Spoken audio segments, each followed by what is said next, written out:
अभी तो रांची में ही आओ। ए जी कल कहलो मुंगेर, आज बोलहूँ रांची में।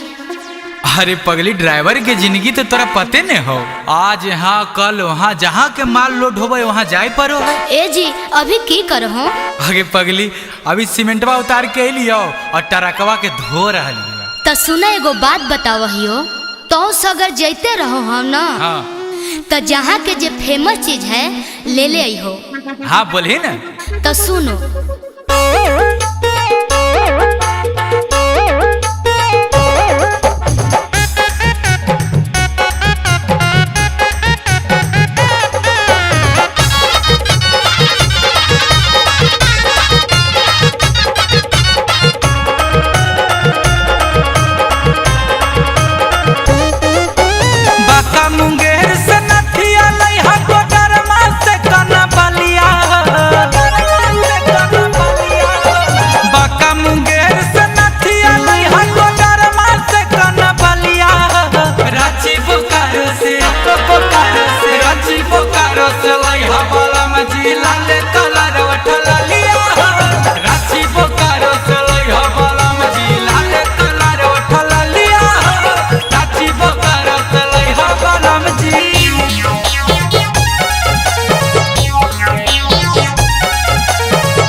हो हरवा पालम जी, सीतामढ़ी से नूरवा पालम जी,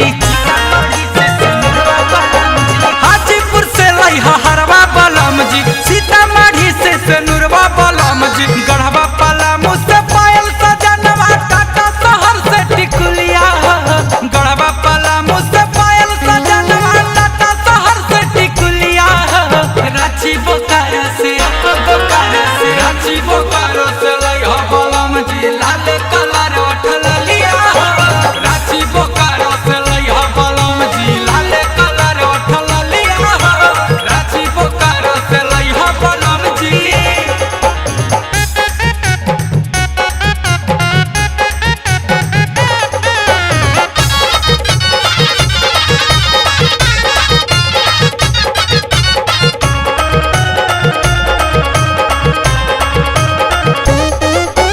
कटिहार किशनगंज से लई हा बाजारवा, गोड्डा गुमला गिरिडीह से गाजरवा।